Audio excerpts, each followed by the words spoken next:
stormy seas and lost souls. Who is it? She's dreamt of this before. It's coming. What is it? Is it?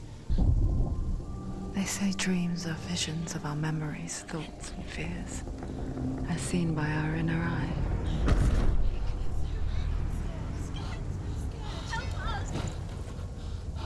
But what if each one of us is always dreaming, even when awake? And we only see what our inner eye creates for us. Is this what hell is? A world shaped by Senua's nightmares. Maybe that's why people fear seeing the world through her eyes. Yes, she's scared. Because if you believe that Senua's reality is twisted, you must accept that yours might be too.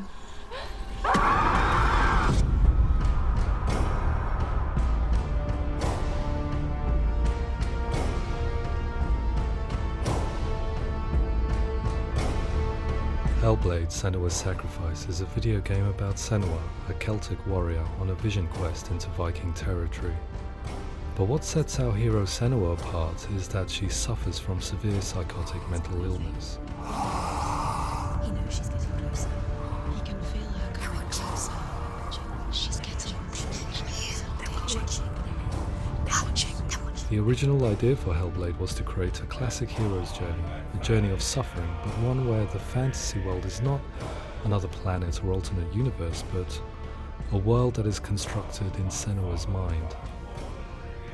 But to do so would mean putting psychotic mental illness at the center of the experience, a subject that is still considered taboo, and a challenge that was both terrifying and exciting in equal measure. In Hellblade, the starting point was a newly discovered Celtic goddess called Senua in Ashwell, Hertfordshire. When first discovered, her name was thought to be Senua, a name which I liked and kept. I wondered if Senua might have been a Celtic warrior like Boudica who stood up to the Romans. While the Romans had conquered all of Europe, there was a group of Celts up in the furthest reaches of the Roman Empire that could not be conquered, the Picts.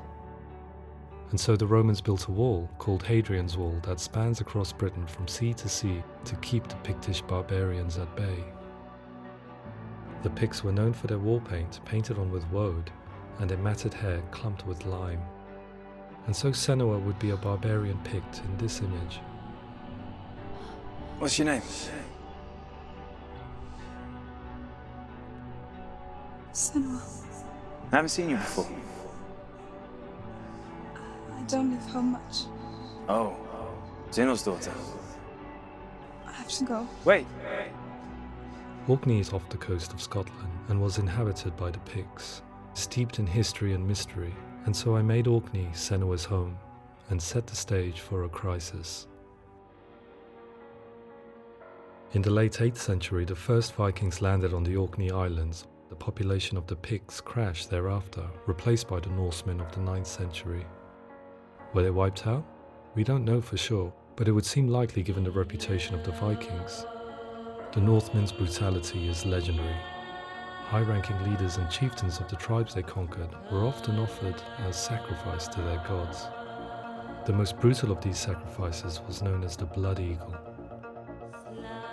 I imagine Senua as a young female warrior who returns home from exile to find her partner, Dillion, brutally sacrificed to a Norse god by these hellish warriors from a faraway land. I imagine the horror of this moment and how it would have dragged her deep into mental torment.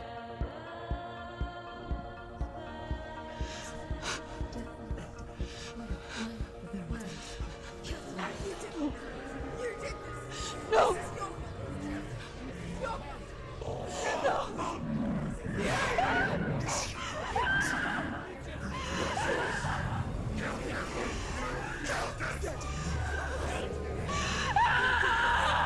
I came to learn that the Celts had a sophisticated and nuanced perspective on the nature of mental disorder. One term they used was gelt. A gelt is a man or woman who has been driven mad by a curse, battle trauma, or grief.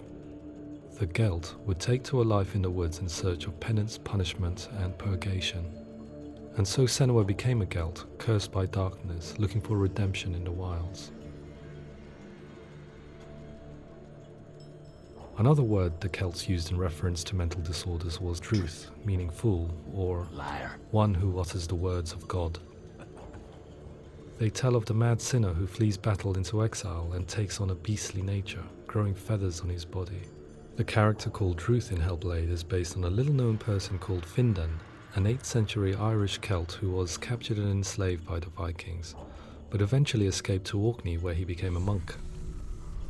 I will tell you my stories of hell, if I may walk with you. Upon meeting Senua, it would be his stories that fuel her quest deep into their world of gods. The Northmen say the world will come to an end.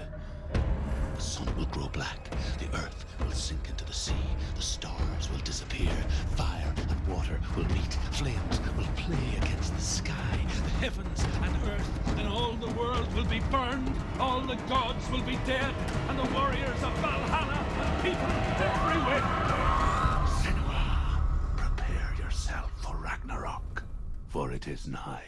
So the stage was set for a new adventure, a journey into the Norse underworld called Hell, a vision quest fueled by madness and myth, a fantasy that was created by Senua's own mind, and one that we would experience through her eyes. This is your mission. This is your quest. There is nothing else left. To make a game about a warrior with psychotic mental illness as its central theme was fraught with danger. Mental illness such as psychosis is still taboo and rarely acknowledged in a century of cinema, never mind the new medium of games. Where it does feature, it often conflates psychosis and psychopathy associated with a lack of empathy. It is unfortunate that these two words sound so similar that they are used interchangeably in media. I must admit that I didn't have to look very far to discover my own ignorance of the subject. So we reached out to Paul Fletcher, psychiatrist and professor of health neuroscience at University of Cambridge. Psychosis is a descriptive term, and it refers to having a loss of contact with objective reality. So it's characterized by two main sets of symptoms. One of them is hallucinations, where somebody experiences perceptions when there is no actual objective thing out there to perceive. You're already dead. Who are you? And the other is delusions, where somebody comes to very often bizarre, unpleasant, frightening beliefs when there's no good evidence in favor of them. There's no doubt about it. The source of the darkness is in Helheim. And the goddess Hela holds his soul there. We reached out to Welcome, a biomedical research charity that spends billions on research and awareness programs aimed at improving health. Mental health hasn't always been presented in the media in a way that is particularly helpful.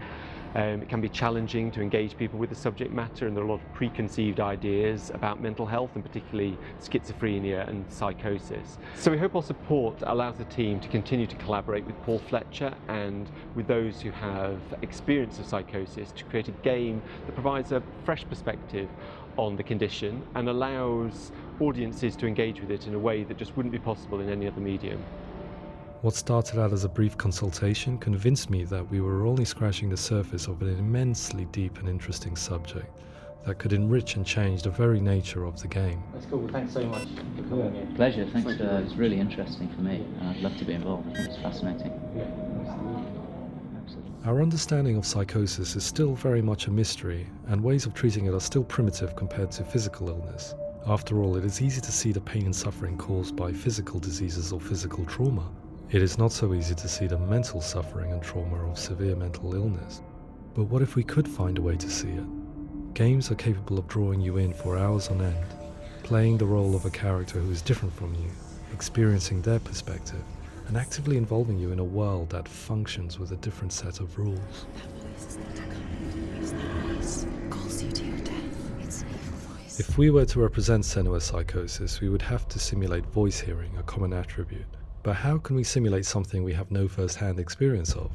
Professor Charles Fernyhough, a leading expert in voice hearing from Durham University, offered his help. Hearing voices is an experience that is usually associated with severe mental illness, and crucially we know that hearing voices is a part of ordinary life for many people who don't meet the criteria for mental illness. Yeah. Oh, that's not him in real life. We know voices vary according to where they appear in space. Voices can appear far away in the distance, they can appear right there in your ear, they can seem to be coming from inside your head. Based on the information Professor Fernie Ho provided, I put together a sound brief and invited some actors to the studio. We recorded the actors using a binaural microphone, which records the 3D spatial position of sound, replicating the way sound is heard by human ears. It gives you an incredible sense that the person you are listening to is right there beside you. Can't see how she's going.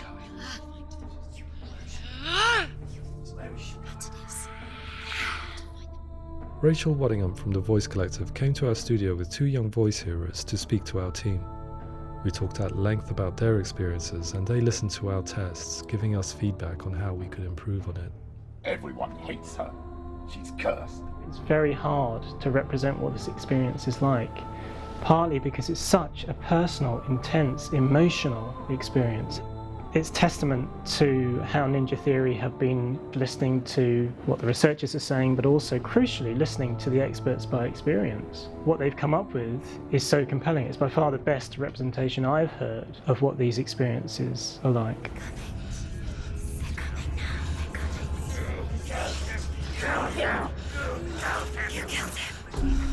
Other common attributes of psychosis are visions and flashbacks.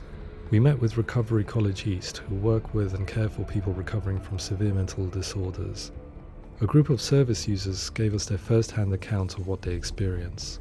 Sometimes when the visions or what we're seeing is too much, it becomes more difficult until eventually we perhaps don't see anything. The people we spoke to, the stories they told, were fascinating, harrowing and mind-boggling.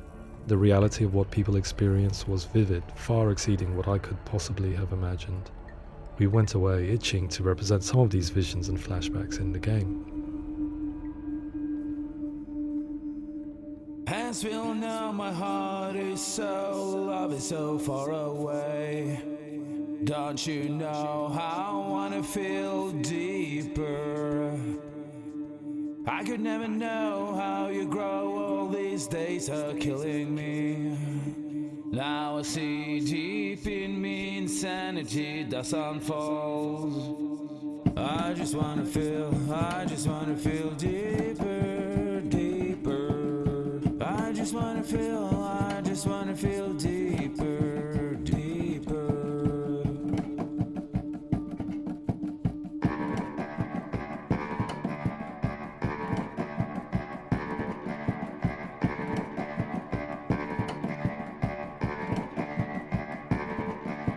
As we all know, my heart is so, love is so far away. Don't you know how I wanna feel deeper? I could never know how you grow, all these days are killing me. Feel like this, read like this, I just wanna live that song. I just wanna feel deeper, deeper. I just wanna feel deeper, deeper.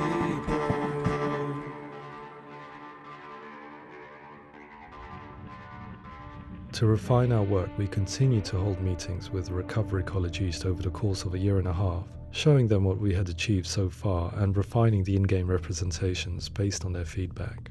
With their help, flashbacks, visions and changes in perception were woven into the story and gameplay of Senua. The students that are involved in this project are incredibly excited about being involved. They have described the experience as being important because it values their lived experience and shows that despite what we have been through, all of that experience becomes valid, that actually it's something that we should all be talking about. The experiences described range from beautiful to frightening beyond comprehension. I heard of a girl who has to live with an angry voice screaming at her, slamming on her doors and walls 24 hours a day. I met someone who would often see hanging corpses in a room, so real that she would sometimes try to rescue them. The panic and fear that comes with such visions is entirely understandable, and it can be a living horror for some. Worthless, weak, pathetic. Go on, feel sorry for yourself, because there is no one left to do that for you. I was urged by one fellow that we should not shy away from showing this horror, and so I was perpetually torn in making Hellblade. Had we gone too far with our representations or not far enough? broken and lost.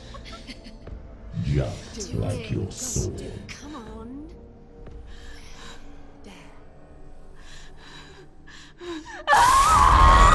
In some ways, voice hearing and visions were the low-hanging fruit, so to speak. There's another aspect of psychosis that is much harder to explain, but one that I think video games are uniquely able to represent, which are often called delusions. People begin to see patterns in the world. They begin to link things that most people wouldn't link. Most of the things that we might think would be coincidence or, not worth commenting on. Nevertheless, that might have a particular salience or importance for them. One individual described how everyday words, sounds, colours and objects were steeped in meaning to him, forming a strange and sinister puzzle that he was determined to solve but could not quite get to the bottom of. It's not just brain dysfunction. It's not like the system shut down. It's actually an incredibly creative process. The person creates a world populated with voices and phantasms and terrors, and they're completely immersed in it. They believe in it. We often invite people into the studio to play the game. In one of our playtests, they played through much of the game, making associations between runes, secret messages, and the threat of darkness that stalked them. There are many things that happen in the world of Hellblade that make perfect sense within the context of Senua's mind. The dark rot that's killing her slowly from within, the secret runes of the gods that block her path to Helheim, and strange associations that exist in the game to confuse you. To complete Senua's quest, you have to internalize and accept the logic and meaning behind these things to progress. Afterwards, they said that they didn't see much evidence of mental illness in the game. People with delusions of all sorts would argue the same thing, that they are not aware of their experience being abnormal in any way. I need this sword. It's important. Representing perception changes and thinking patterns within Hellblade gives us a set of symptoms common in psychosis. But people with lived experience were keen to emphasize another point, that it is wrong to define a person by their symptoms. Quite often, the illness comes not from the symptoms, but from the stigma, isolation and mistreatment that comes about from the rest of society. They say that I'm cursed. What if they're right? I needed someone to portray Senua, someone who could believably internalize her suffering.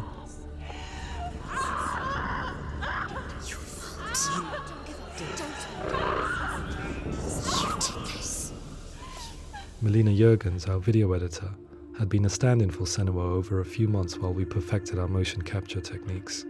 Without realizing it, she had already auditioned for the role, and I knew her well enough to know that I didn't have to teach her to act, but to relive her own internal pain. As often is the case, those who have suffered mental anguish are never far from us.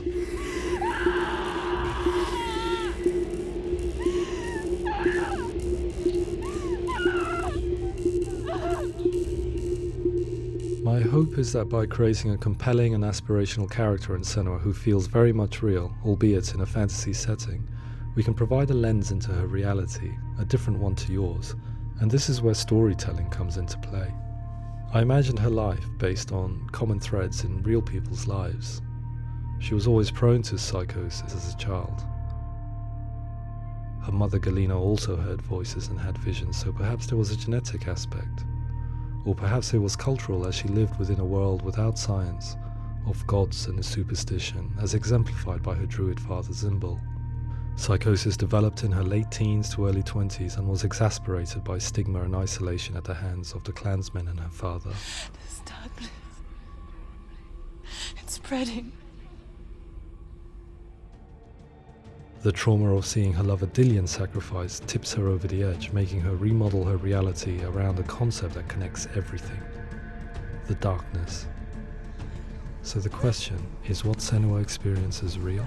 Can only be answered by saying, yes, it is real. It is her reality. All of her suffering will have been for nothing. It's just a matter of time.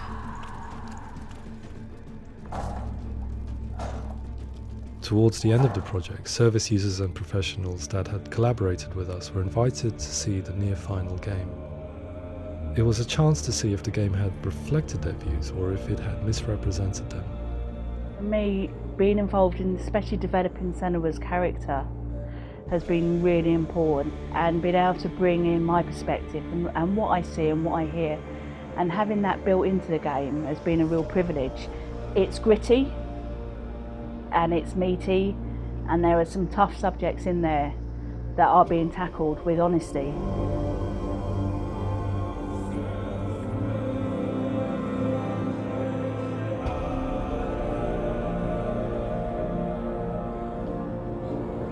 I was blown away by it today, absolutely blown away. It was just fantastic to get the opportunity to use our lived experience in a very creative way. There's nothing tokenistic about the work we've put in. It feels like we've been listened to, things have been taken on board, and I think there was a lot of realism in the game itself, and it feels very authentic.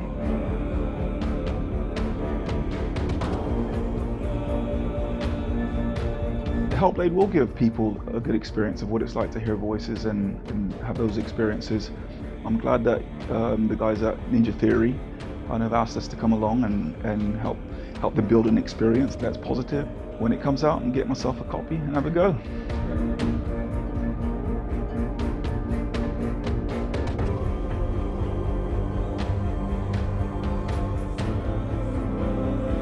I think all the way through I was really inspired by how the conversations have translated into the game in a way that I think I didn't imagine was possible. So wonderful, really wonderful.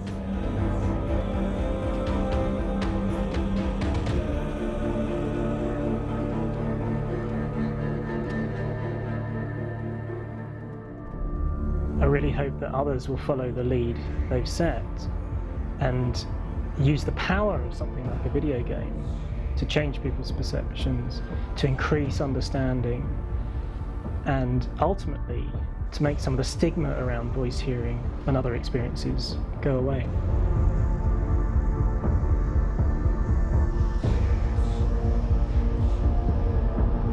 For me, it was really exciting to see something that I explore scientifically being represented so beautifully in a character who's trying to penetrate the mysteries of the environment in which they've been placed, with all of this strange uncertainty and noise and conflicting information that they're getting. I'm very excited by this way of trying to represent mental illness, because I think it actually might be offering us insights that we wouldn't get from pure scientific explorations, and actually giving us quite an empathic view of what it might be like.